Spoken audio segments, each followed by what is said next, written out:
पृथ्वीराज चौहान का दरबार लगा हुआ है। चामुंड राय, धांधु, ताहर जैसे सेनापति बैठे हुए हैं। तभी मामा माहिल दरबार में आते हैं। मामा माहिल को आता देख सभी सामंत आपस में फुसफुसाहट करने लगते हैं। सोचते हैं आज कौन से राजा की सामत आई है, किस राज्य पर आक्रमण होने वाला है। तभी ताहर खड़े होकर मामा माहिल को प्रणाम करते हैं। मामा माहिल पृथ्वीराज की पहली पत्नी के सगे भाई थे। यही कारण था कि माहिल पृथ्वीराज के महल से दरबार तक सीधे चले आते थे।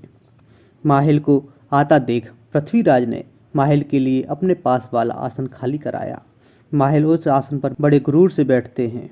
फिर पृथ्वीराज महाराज ने माहिल का हाल चाल पूछा। फिर माहिल ने गंभीर भाव दिखाते हुए कहा कि तुमको कोई चिंता ही नहीं, तुम्हारे दुश्मन मौज उड़ा रहे हैं। इस पर पृथ्वीराज कहते हैं किसकी बात कर रहे हैं। तब माहिल कहते हैं मैं मलखान की बात कर रहा हूँ। माहिल कहते हैं कि हे दिल्लीपति, तुम कैसे भूल सकते हो कैसे मलखान ने तुम्हारे पार्थ को सिरसा से खदेड़ा था, कैसे सिरसा जैसा किला छीना था। इतना सुनते ही पृथ्वीराज माहिल से कहते हैं आप जैसा चाहते हो वैसा ही होगा। इसके बाद माहिल कहते हैं मैंने आल्हा उदल को महोबा से निकलवा दिया है। इस समय मलखान पर हमला किया जाए तो आल्हा और उदल मलखान की सहायता को नहीं आ पाएंगे और हम मलखान को आसानी से हरा देंगे। इस पर चामुंड राय कहते हैं माहिल, क्या आप भूल रहे हो अकेले मलखान ने ही हमको कितनी बार हराया है। मलखान को आल्हा उदल से कम समझना बहुत बड़ी भूल होगी। तब माहिल कहते हैं तो बैठे रहो कायरों की तरह मुंह लटकाए, युद्ध में हार जीत तो लगी रहती है। पृथ्वीराज चौहान क्या किसी से कम वीर हैं? क्या पृथ्वीराज चौहान से बड़ा कोई योद्धा है? इसके बाद माहिल के कहने पर पृथ्वीराज सिरसा पर आक्रमण करने को तैयार हो जाते हैं। इसके बाद पृथ्वीराज चौहान फौजें तैयार कर सिरसा को कूच कर देते हैं। सिरसा के मैदान में आकर पृथ्वीराज चौहान की फौज रुकती है। फिर पृथ्वीराज माहिल से कहते हैं क्या योजना है, अब बताओ। तब माहिल कहते हैं हम चामुंड राय को डोला में बैठाकर सैनिकों के साथ सिरसा के किले में भेजेंगे और दूत से कहलवाएंगे कि चंद्रावल अपने भाई मलखान से मिलने आई है। फिर मलखान सिरसा का फाटक खुलवा देगा, हमारे सैनिक किले में घुस जाएंगे। फिर चामुंड राय मलखान पर हमला कर किले में ही मलखान को मार देंगे। इस योजना पर पृथ्वीराज अपनी सहमति जता देते हैं। फिर ऐसा ही होता है। चामुंड राय डोला में बैठकर सैनिकों से सिरसा को चल देते हैं। सिरसा किला के पास पहुंचकर एक दूत संदेश भिजवाता है कि राजकुमारी चंद्रावल आई हैं। फिर सिरसा का दूत मलखान तक खबर पहुंचाता है तो मलखान कहते हैं हमारी बहन को आदर सहित ले आओ। इसके बाद सैनिक किले के फाटक को खोलकर डोला सहित सैनिकों को किले के अंदर प्रवेश करा लेते हैं। मलखान खुद जाकर चंद्रावल से मिलने आते हैं। मलखान जैसे ही चंद्रावल से डोले से निकलने को कहते हैं, चामुंड राय डोले से निकलकर मलखान पर हमला कर देते हैं। चामुंड राय के इस हमले का जरा भी मलखान को अंदेशा नहीं था। इसके बाद मलखान और चामुंड राय में लड़ाई शुरू हो जाती है। चामुंड राय के साथ आए पृथ्वीराज के सैनिक भी सिरसा के सैनिकों पर हमला कर देते हैं। दोनों ओर के सैनिक एक दूसरे पर टूट पड़ते हैं।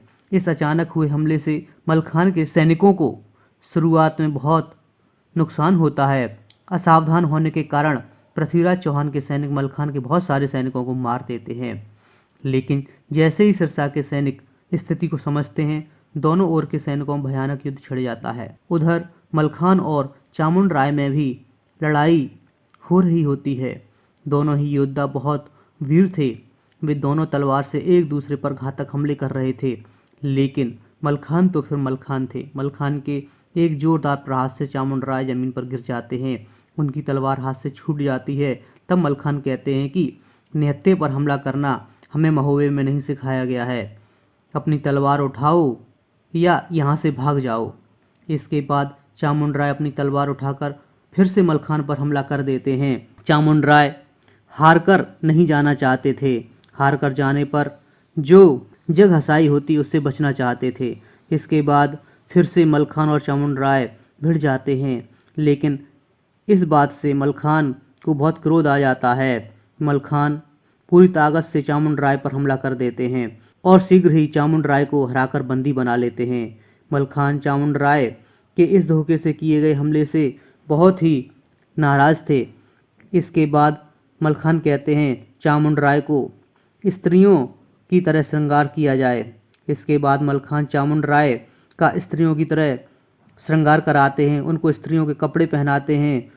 इसके बाद चामुंड राय का स्त्री जैसा भेष बनाकर हाथ पैर बांधकर डोले में बैठा दिया जाता है।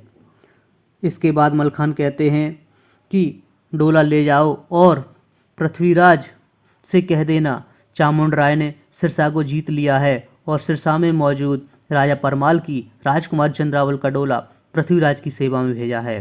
जब चामुंड राय का डोला पृथ्वीराज तक पहुंचता है और दूत कहता है कि चामुंड राय ने सिरसा जीत लिया है और चंद्रावल का डोला भेजा है, तो पृथ्वीराज और माहिल अत्यंत प्रसन्न होते हैं। लेकिन जैसे ही डोला का पर्दा उठाया जाता है तो डोला के अंदर स्त्री के कपड़े पहने स्त्री के रूप में बंदी बैठे चामुंड राय को देखकर सबके मुंह लटक जाते हैं। फिर चामुंड राय को डोला से उतारा जाता है, उनके हाथ पैर खोले जाते हैं।